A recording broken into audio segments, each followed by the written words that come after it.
마태복음을 읽으면서 천국을 묵상할 수 있다는 것이 너무 감사한 것 같습니다.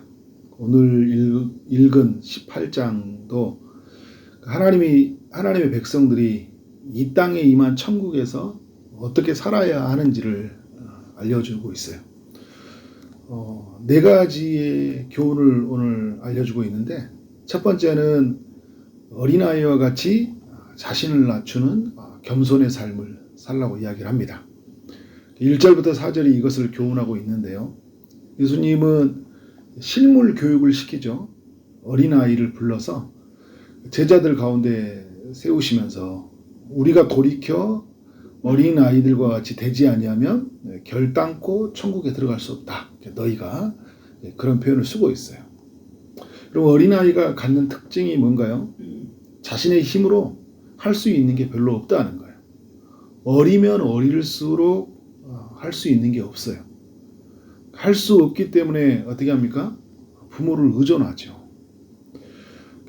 또 부모의 도움을 받습니다. 자기 자신을 부모 앞에서 과대평가하지 않아요. 그리고 자신을 비하하지도 않고 자신의 상태를 부끄러움 없이 솔직하게 드러내죠. 자녀는요. 그리고 다른 사람에 대해서 굳이 의심하거나 계산할 필요도 없어요. 부모 안에서 그냥 살아가는 거죠. 이게 이제 어린아이의 특징이거든요. 천국에 사는 사람들은 이러한 삶으로 살아가야 된다는 거예요. 우리 자신을 철저하게 낮추고 우리의 낳으시고 우리를 양육자이신 하나님을 의존하면서 하나님께 도움을 받으며 살아야 된다는 거예요. 이게 천국에서 큰 자라고 이야기를 해요. 신앙생활을 하면 할수록 하나님이 우리에게 주시는 마음은요, 우리가 잘 모른다는 거예요. 그래서 잘 아시는 하나님을 의존하게 해요. 그리고 우리의 힘으로 할 수 있는 게 없다는 거예요. 그래서 하나님의 힘으로 살아야 된다. 신앙생활을 성숙해져 가면 이런 생각이 들거든요. 그런데 여러분, 신앙생활이 이제 우리의 삶 안에 교만이 찾아올 때 사단이 주는 마음이죠. 아는 게 많아진다 생각이 들어요. 그래서 우리의 힘으로 할 수 있다.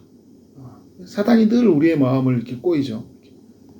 그래서 기도도 하지 않게 하고 말씀에 귀를 기울이지 않게 하고 성령을 구하지도 않고 우리가 알던 그 경험에 의존하며 살게 해요. 신앙생활을 많이 하게 되면 이제 바리새인 서기관이 될 수 있는 거예요. 그런 위험성이 있거든요. 그래서 자신을 과대평가해요. 아니면 반대로 자신을 완전히 비하하게 만들든지. 주일에 제가 말씀을 나눴던 것처럼 틴켈러 목사님이 우리가 은혜 받지 못하는 두 가지 모습, 바리새인과 같이 교만하게 한다든지, 그리고 아니면 이방인과 세리들과 같이 어떤 사람은 자신을 너무 비하하게 열등의식으로 갖게 해서 하나님 못 만나게 하잖아요. 자신에 대해서 지나치게 부끄러워하는 상태를 이르게 해요. 여러분, 어린아이들은 자기 자신을 부끄러워하지 않아요. 부모 안에 있는 자신은. 예수님은 이러한 삶을 경계하기 위해서 우리 자신을 어린아이와 같이 자신을 낮추라 이야기를 하고 있어요. 그러면 여러분, 하나님 안에 있는 우리는 우리 안에 있는 삶에 어떤 것을 가지고 있느냐라고 근거로 내세우지 않아요. 그냥 아버지 안에 있는 나예요. 그러니까 어떻게 돼요? 담대하죠. 자기의 부족 결핍에 결코 이것 때문에 좌절하지 않습니다. 왜냐하면 나의 아버지가 채워주시니까. 이런 우리에게 이것이 여러분 자신을 낮추는 거거든요. 천국은 이렇게 살아가는 거예요. 아버지의 것으로, 아버지의 이름으로, 아버지의 힘으로 살아가는 게 천국의 백성들이에요. 이 땅에 이루어진 천국에서 두 번째 삶은 우리에게 허락된 사람들을 받아들이는 삶이에요. 5절부터 14절까지 이것을 교훈해 주고 있는데요. 우리에게 수많은 사람들이 찾아오죠.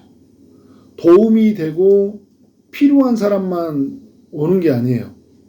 우리에게 도움을 요청하고 우리의 도움이 필요한 사람이 찾아온다는 거예요. 하나님이 이런 사람을 보내시고 붙여주셔요. 그래서 5절에 보니까 어떤 이는 어린아이와 같은 모습으로 찾아오고 6절에 보니까 작은 자의 모습으로 찾아와요.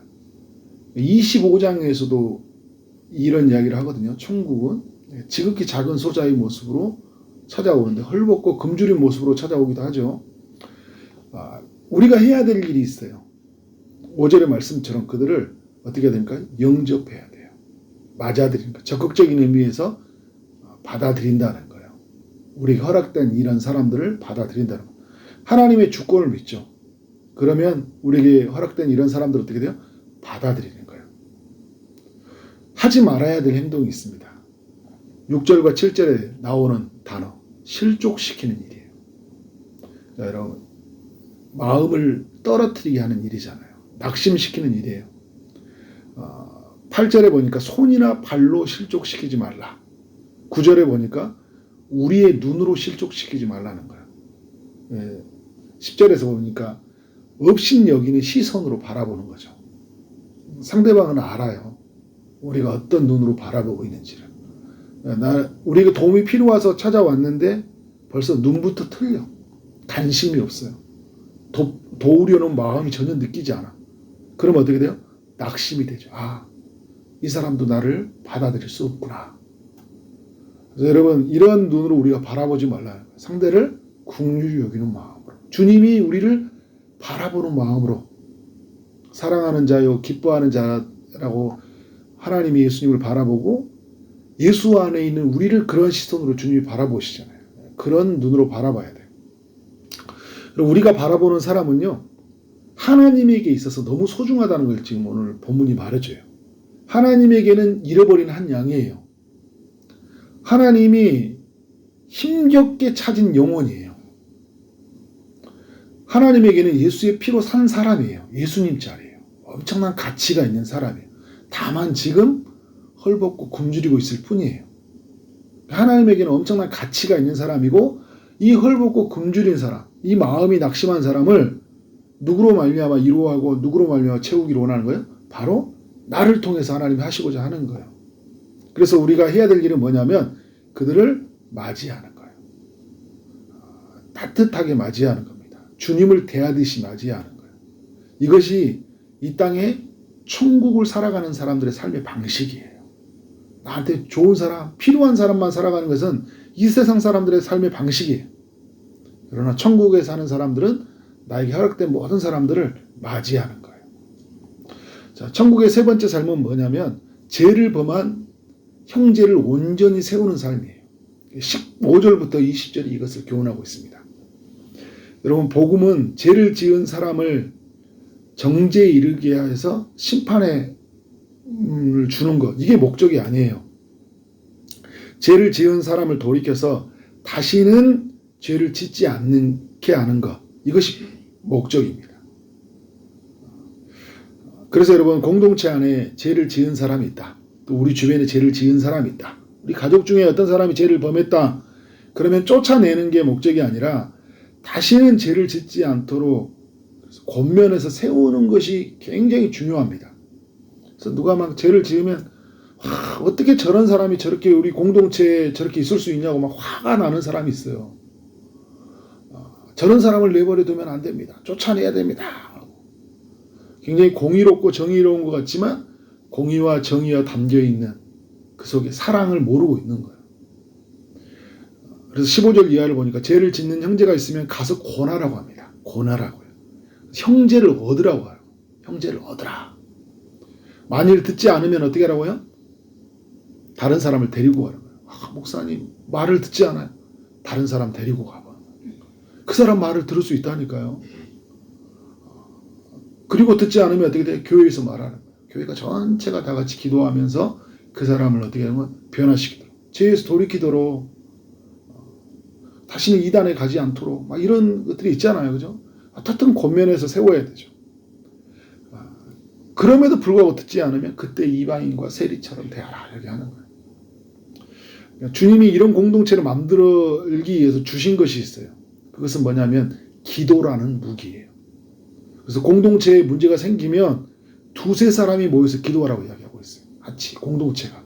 이 문제를 붙잡고 그냥 모여서 서로 막 헐뜯고 비난하고 정죄하는 게 아니라 뭐예요? 모여서 기도하라고 하는 거예요. 두세 사람이 모여서. 우리에게 권세를 주셨다는 거예요. 땅에서 우리가 매는 기도를 하면 하늘에서도 매이고 땅에서 푸는 기도를 하면 하늘에서도 풀릴 것이라는 거예요. 기도의 권세죠. 왜 이런 하나님의 놀라운 일이 일어납니까? 주님이 그 공동체에 거하시기 때문에. 두세 사람이 거하는 곳에 내가 그들 중에 있느니라 말하고 있잖아요. 우리가 공동체가 기도하면 주님이 우리 안에 거하셔서 모든 것을 매기도 하고 풀기도 하신다. 그래서 공동체의 죄의 문제를 해결한다는 거예요. 그래서 모두가 온전함을 누리게 만드는 거예요. 그래서 우리가 천국에 사는 백성들은 바로 이런 삶이에요. 죄를 범한 사람이 있으면 온전하게 세우는 거예요. 천국에서 네 번째 삶은 뭐냐면 형제를 용서하는 삶이에요. 그래서 21절 이하가 이거를 교훈하고 있잖아요. 예수님이 용서하는데 몇 번까지 용서하라고 합니까? 7번을 70번까지 490번을 용서하라. 이렇게 감당이 되나요 이게? 490번까지. 지금까지 몇 번 용서한 것 같아요? 다 이 사람 저 사람 합치면 490번은 되겠지.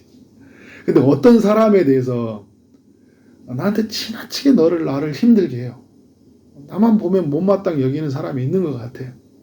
나한테 큰 실수를 했어요. 말도 함부로 했고 내가 소중한 것을 빼앗아갔고. 근데 그 사람에게 그 7번씩 70번 용서한다는 게 쉬운 게 아니거든요. 용서를 알려주기 위해서 주님이 한 비유를 들고 있죠. 1만 달란트의 빚을 탕감받은 사람이 100데나리온의 빚을 왜 사람을 탕감해 줘야 된다. 우리의 이야기를 해주고 있는 거죠. 우리와 사람들의 관계는 100데나리온의 관계예요. 하나님과 우리의 관계는 어떤 관계예요? 1만 달란트의 관계예요. 수백억과 그냥 수백만 원의 차이예요. 얼마 되지도 않는 우리는 어때요? 조금만 나한테 상처를 주고 나에게 손해를 주면 견디지를 못해요. 어떻게 나한테 그럴 수 있냐고. 근데 여러분 우리가 돌아보면 상상할 수도 없는 그 금액만큼의 가치로 주님이 나를 용서해 주셨잖아요. 예수님의 피로 값을 지불해 주셨으니까 엄청난 용서를 받은 사람들이거든요. 도저히 용서받을 수 없는 우리를 주님이 용서해 주셨잖아요. 그러니까 우리 이 땅에 살아가면서 우리가 용서 못할 상황이 없고 용서 못할 사람이 없는 거예요. 자꾸 이유를 대지 마세요. 그래서 용서가 안 됩니다. 돌이켜보세요. 돌아보세요. 주님이 우리에게 우리가 주님 앞에 용서받을 만한 이유가 되는 거예요. 우리를 무조건적으로 용납해 주셔. 조건 없이 우리를 용납해 주셨다니까요.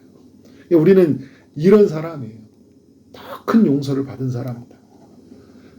이런 용서를 받은 사람으로서 우리는 어떻게 살아야 돼요? 용서해야 되죠.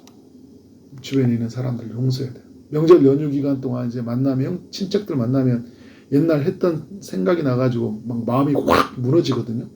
용서해야죠. 그를 용서해야죠. 용서하는 순간 하나님의 나라가 이루어져요.